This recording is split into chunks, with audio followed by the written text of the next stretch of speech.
Hi everyone, welcome back. Today I'm going to share a real world incident that happened just recently where an AI agent accidentally deleted an entire production database. More importantly, I'll show you how we can prevent such disasters from happening by using systematic testing and evaluation. So this is a critical topic for anyone working with AI agents in production environments. Let me start with the facts, right? On April 25th, 2026, a company called Pocket OS, which runs a car rental management platform, experienced a catastrophic incident. They were using AI coding agent called Cursor AI, which you might be using too, powered by Claude Opus 4.6 to help their development work. In just 9 seconds, I repeat, in just 9 seconds, this AI agent deleted their entire production database. Not only that, it also wiped out all their backup copies sorted at volume level. So the only backup they could recover was from 3 months ago. So imagine losing 3 months of customer data, booking, transactions in your car rental business, right? So this is a devastating event for anyone. Now you might be wondering, how could this possibly happen, right? So let me walk you through the sequence of events. First, the agent was doing routine work on their staging environment, nothing unusual, just a normal development task. And I also want to highlight that it's not something related to security breach and also nothing to do with prompt ingestion, right? Then it also ran into a credential problem. So the password or access token it needed wasn't working. And here's where things went wrong, right? So instead of asking for help, the AI agent decided to look for credentials on its own. So it found an API token in a completely unrelated file, a file that had nothing to do with the current task that it was executing. So using this token, the agent executed a command called volumeDelete through their API. So think of it like finding a master key to your home and using it to demolish the entire building, right? So that's how crazy it is. So the most shocking part was there was no confirmation step, no "are you sure" prompt, no human verification. So the agent just went ahead and did it. And there was also no separation between the staging and the development or the production environment, and no human oversight in the process at all. So what were the underlying problems that allowed this to happen, right? So from a system design perspective, there were several critical failures, right? So first, there was no confirmation step for destructive operations. When you're about to delete something important, the system should ask, "Are you absolutely sure?" Second, there was no environment scoping. The system couldn't tell the difference between a staging environment where you can safely experiment and a production environment where real customer data lives, right? Third, this is huge, right? So they had blanket API permissions. So every token in their system had full root access. It's like giving every employee in your company to a master key to do everything they want, right? Including the ability to delete the entire business, entire code base.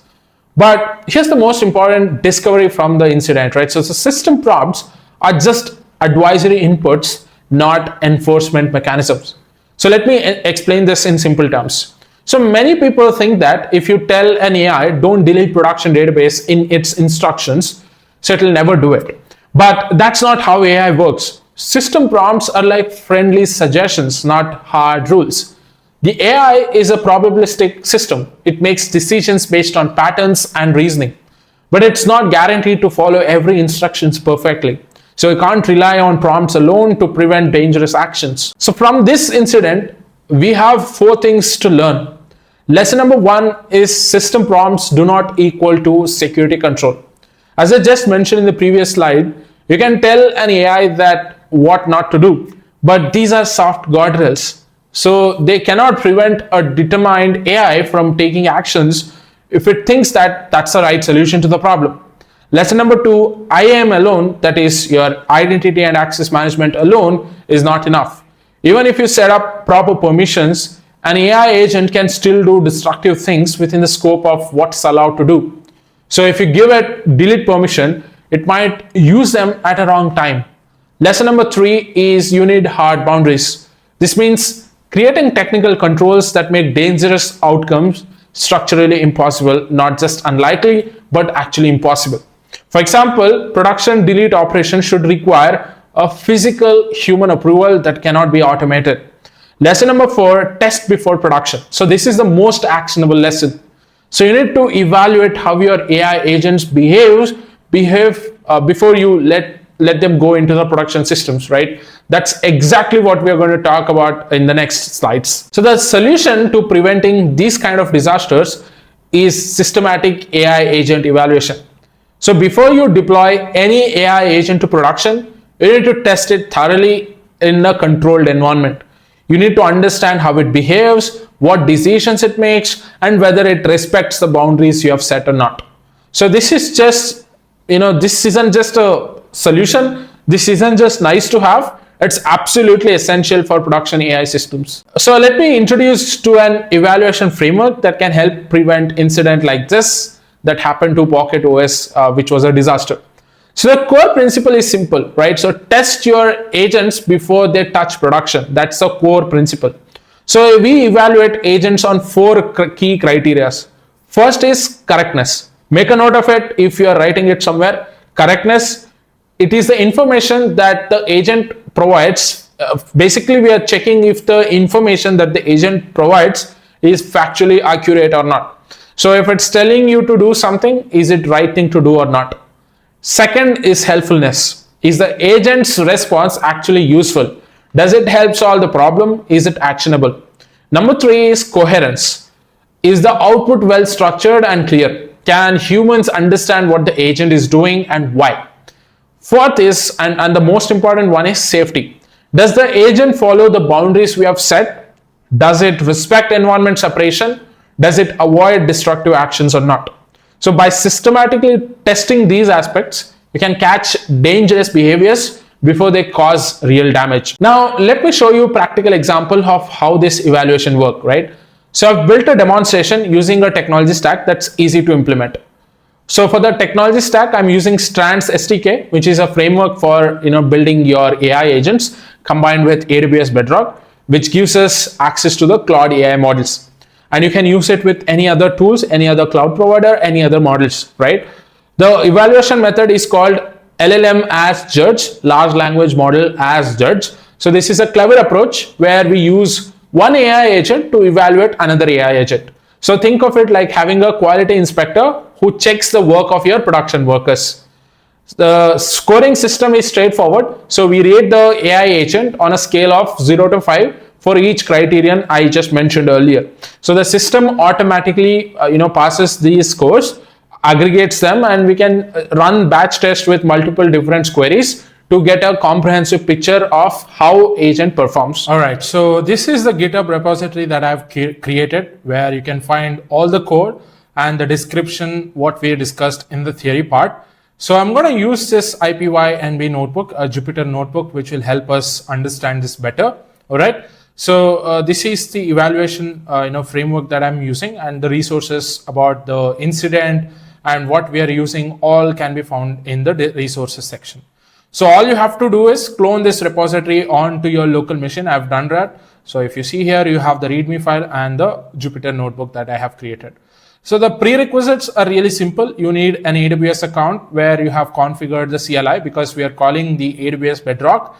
And we need Python 3.10 and Bedrock access enabled with your cloud models. Okay, and go ahead and create your Python virtual environment. I've already created one. If you see here, I've also connected to that virtual environment. Now I'm going to install Strands agent, Boto3, and request. So these are the libraries that I need to work. So like I mentioned, I'm using Strands agent SDK for this demonstration. But of course, you can use any other frameworks for you to go ahead and deploy this. So I'm just going to run this. I'm installing the requirements. Then I'm importing all the libraries like request, statistics, typing, strands models. So I'm just going to run that. The libraries are imported. And I'm also setting AWS region to be US East 1. And I'm also loading the credentials. So if you run this and if you face any issues, make sure that you have your AWS CLI installed and configured. If you do not know how to install AWS CLI and configure AWS CLI, please check the link in the description. I have created a separate video on how to do that.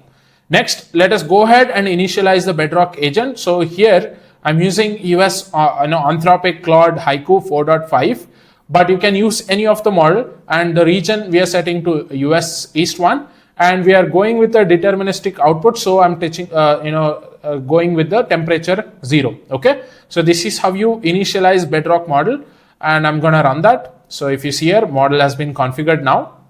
Now let's go ahead and create a travel tool. So as you know, tool is just your Python function, but with the decorator called @tool. Okay, so here if you see, I'm saying travel API, and it is expecting query as the string. So I'm saying get travel information for destination, hotels and flights, and query travel related question, returns the travel information and the recommendation.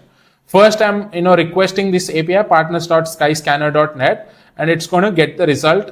It is going to create the tool. So let me go ahead and run this. So the tool got created. Now with the tool, let us go ahead and create the agent itself. So I'm naming that agent as, I'm using the variable called travel agent. Inside agent, I'm passing the model which we used in the Bedrock, and tools, I'm just going to use the tool that we just created. Okay, now let's go ahead and run this. It says tools or the travel agent is ready. Now let us go ahead and test the agent. So let's go ahead and ask a travel question. Basically, what are the best places to visit in India during winters, right? So let me go ahead and run that. And here, if you see, you're also going to get the result. Firstly, if you see, the question was repeated and it used the tool called travel API, which we just used. So based on the general knowledge, these are the details that it provided. In North India, you can visit this. In South India, you can visit these places. And in Central India, you can visit these places. So it also, provides you with more information. You can go ahead and, see that. Now let us define how to evaluate the agent's response, right? So if you see here, I'm creating another function called create evaluation prompt. It expects user query in the string format, and agent response will be outputted in the string format. So here I'm saying create evaluation prompt for LLM as a judge. So it evaluates this AI agent response on the criteria. Basically, it scores between 0 to 5. So user query will be inputted here. Agent's response will be provided here. So in the criteria, if you see, it goes with correctness, helpfulness, and coherence. And the output will be of this format with the score, right? So let's go ahead and run this. So evaluation function is now ready. Now let's go ahead and run the evaluation. So let us go ahead and use another agent to evaluate the response. So if you see here, I'm creating another evaluator agent. Evaluator is equal to agent. I'm using the same model, but it is highly recommended to use another model because model 1 response will not be same as your model 2. So in that situation, if there is any issue, you can catch them right away. And here I'm not using any tools, but here I'm providing eval prompt from the create evaluation prompt, which we just created in the previous step. So I'm just going to run this. So it says evaluating. So let's give it a moment. Now if you see here, it came back and said correctness 4 out of 5, helpfulness 5 out of 5, coherence 5 out of 5. Now let us pass these scores, right? So let's extract numeric scores from the evaluation. So I'm just going to run this. If you see here, correctness is 4 out of 5, helpfulness is 5 out of 5, coherence is 5 out of 5, and the average is 4.7 out of 5. Now let's go with the batch evaluation, which is optional, by the way. You can test it with the multiple queries. So I'm just sending 3 different queries at the same time, and let us see what the response is, right? So I'm just going to run this. It will take some time. So you will have to wait until all the questions are being answered. All right, the batch evaluation is now complete, and you can see the response for all the questions were answered right here. Okay. Now let us get the final report. So I'm just going to run this. And this is what the final report says, okay? And the conclusion is, so what we have built is we have built a travel agent using Strands SDK and AWS Bedrock. And we are also using LLM as judge evaluation system. And we are scoring on 3 criteria, which is correctness, helpfulness, and coherence. So this is how the demonstration works. And now we'll go back to the presentation and see what details we got out of this demo. And here are the actual results from evaluating a travel agent I built for this demonstration. So the agent scored 4 out of 5 on correctness, meaning the information it provided was mostly accurate with only minor issues. It also scored a perfect 5 out of 5 on helpfulness. The response were practical and actionable. And it also scored 5 out of 5 on coherence. The answers were well structured and easy to understand. The overall average scores across the criteria was 4.67 out of 5. That's excellent performance.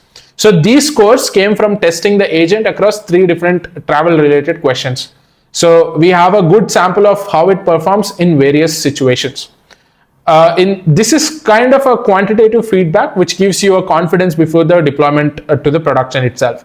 So if you see low score on safety or correctness, so you know that it needs to fix issues before going to the production. Now, you might ask me how it exactly prevents the incident.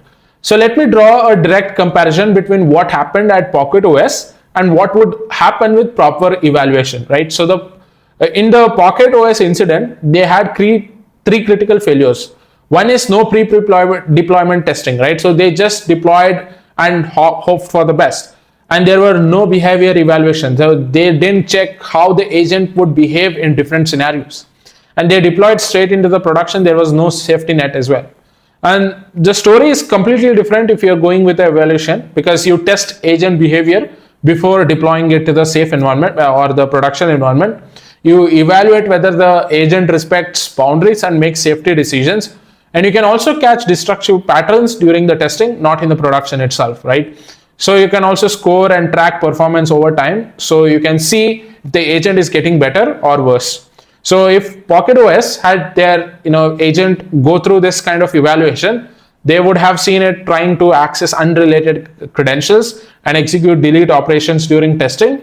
They could have fixed those issues before the agent ever touched the production database itself. So based on everything we have learned so far, here are 4 best practices for keeping AI agents safe in production. I'm not saying that these are the only 4 things that you should practice, but these are some things that I was able to get out of this incident, right? First practice is implement hard boundaries. So don't rely on prompts, create structural controls that exist outside the agent's reasoning process. There are technical mechanisms that prevent dangerous actions regardless of what AI wants to do. Practice number 2 requires confirmation before the destructive operations. So any operations that delete, modify, or destroys data should require human approval. And make sure this approval process cannot be automated. So it needs to be real human clicking the real button. Practice number 3, scope for API tokens properly, right? So don't give blanket permissions. Tokens should be restricted by operation, what they can do, environment, whether it is staging or production, and resources, which specific system they can access. This principle of least privilege is fundamental to security. Practice number 4, evaluate systematically. So this is what we are focusing on today's, right? So test your agent's behavior thoroughly before running it in production. Make evaluation a standard part of your development or deployment process, just like you would test before your software getting deployed into the production, right? Now let me bring all of this together. The problem is clear. AI agents can cause catastrophic damage when they are deployed without proper soft skills or safeguards. The Pocket OS incident showed us that system prompts just telling the AI that you cannot do this are not security controls, right? So they are just the suggestions, not the guarantees. So the solutions is equally clear. Systematic evaluation before production deployed, combined with hard technical boundaries and proper access scooping. So you need to test your agents, measure their performance, and validate their behavior before they touch the real systems. The key insight here is that prevention is better than recovery. It's much easier to catch and fix a problem during the testing than to recover from a production disaster. So testing takes minutes. Recovering from a database deletion can take months and even cost millions and destroy the customer trust altogether. So don't let your company become the next case study. Implement systematic evaluation today. Thank you for your attention. So if you have any questions, please drop them in the comment. Please like this video and also hype the video. I hope this video has given you a clear understanding of why AI agent safety matters and how can you implement practical safeguards in your own projects. So I'm happy to answer any questions you might have about the Pocket OS incident or in general the evaluation framework or how to get started with systematic testing in your organization. So if you have any questions, please do drop in the comments. I hope you are liking the content that I'm creating. If so, please consider subscribing, like the video, hype the video, and thank you. And I will see you in the next one.